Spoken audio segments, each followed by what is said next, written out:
Duygu, at 8 years old, was a girl whose heart was as light as a bird, as colorful as a butterfly, as delicate as a flower, and as vast as the sky.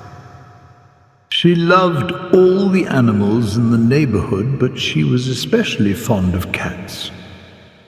Their soft fur, curious eyes, and tiny paws filled Duygu's heart with love.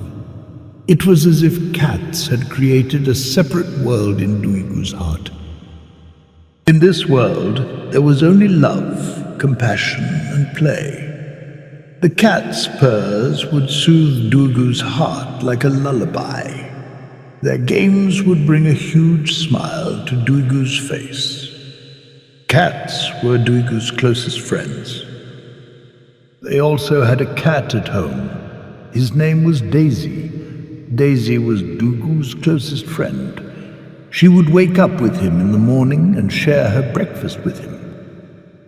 They would play games during the day, and in the evenings she would take him to bed and sleep together. Duygu loved Daisy so much that he was one of the most precious things in the world to her. Daisy's purrs would soothe Duygu's heart like a lullaby. Playing with him would make Duygu the happiest person in the world. One day, as Duygu was leaving home to go to school, she saw a small, sick cat in front of the door. The cat looked as if all the sadness had gathered and fallen upon him. He was very weak, his fur was shedding, and his eyes looked sick. He looked like a tiny ghost. Duygu's heart ached. She couldn't leave this tiny creature in this state. She immediately took him in her arms, hugged him tightly, and took him home. The cat was so weak that his fur could not even be felt in Duygu's arms. He was as if he was just bones and skin. Duygu's heart could not bear the helplessness of this tiny creature. She would do her best to save him. Her mother and father were a little surprised at first, but they couldn't resist the pleading look in Duygu's eyes, that desire to save the tiny cat. "Okay," they said, "this tiny guest can stay with us for a while." Duygu immediately took the cat to the bathroom. She washed him nicely and dried him. She prepared a warm nest for him. She spread a soft blanket inside. It was like a royal bed. Then she fed him. The cat was so hungry that he finished the milk Duygu gave him in an instant. It was as if he hadn't eaten anything for days. Duygu named the cat Fluffy, because he was indeed a tiny thing. Tiny, but his heart was full of a huge love. Fluffy had come back to life in Duygu's compassionate hands. Duygu took care of Fluffy closely. Every day she would feed him, freshen his water, give him his medicine. Fluffy quickly got used to Duygu. He would play games with her, lie in Duygu's lap and purr. His purrs were so sweet that they filled Duygu's heart with peace. As Duygu took care of Fluffy, she thought about the love she felt for all the living creatures that God had created. The verse in the Quran, "And there is no creature on earth, nor bird that flies with its wings, but they are communities like you." Enam 6:38 came to Duygu's mind. All living things, like humans, were signs of God, and it was necessary to approach them with compassion. They felt like us, they suffered. They rejoiced. They also had a life, and protecting this life meant gaining God's approval. Also, the hadith of the Prophet Muhammad, peace be upon him, "The merciful one has mercy on those who are merciful. Show mercy to those on earth, and the one in the heavens will show mercy to you." Tirmidhi Bir 16. had further softened Duygu's heart. This hadith emphasized that we should have mercy not only on people but on all living things. With these thoughts, Duygu hugged Fluffy even tighter.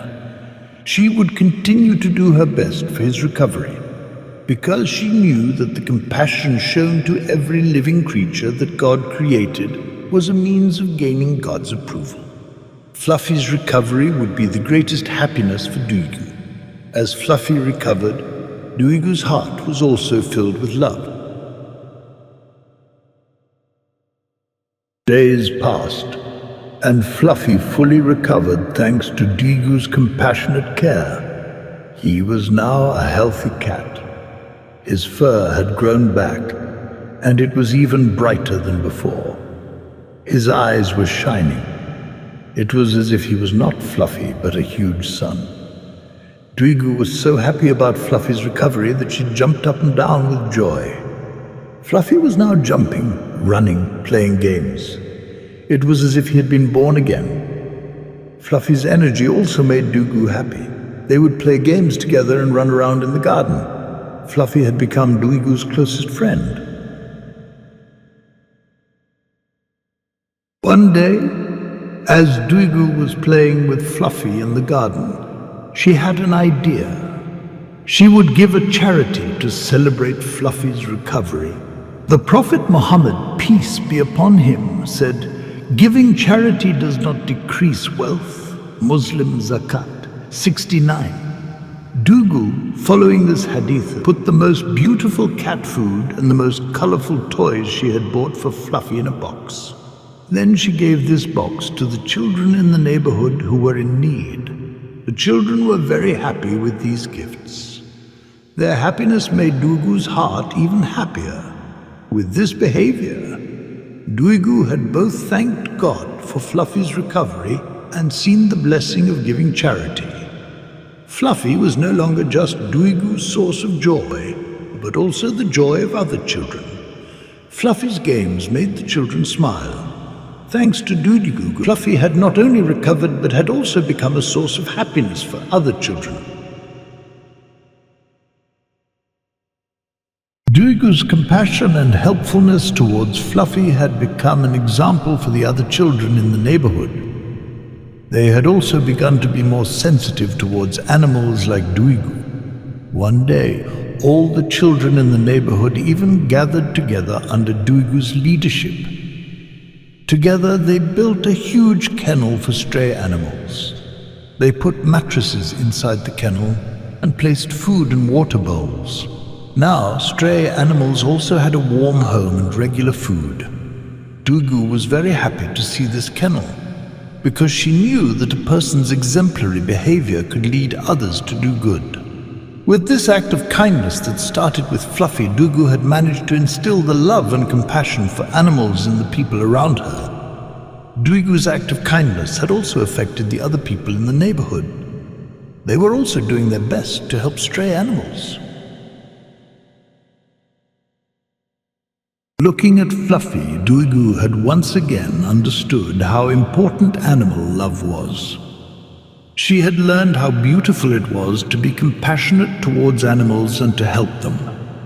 Duygu vowed to continue helping animals when she grew up, because she knew that every living creature that God had created deserved to be loved and protected. They were our silent friends, and they were a trust from God to us. Duygu was very happy about this, because she knew that a person's exemplary behavior could lead others to do good. With this act of kindness that started with Fluffy, Duygu had managed to instill the love and compassion for animals in the people around her.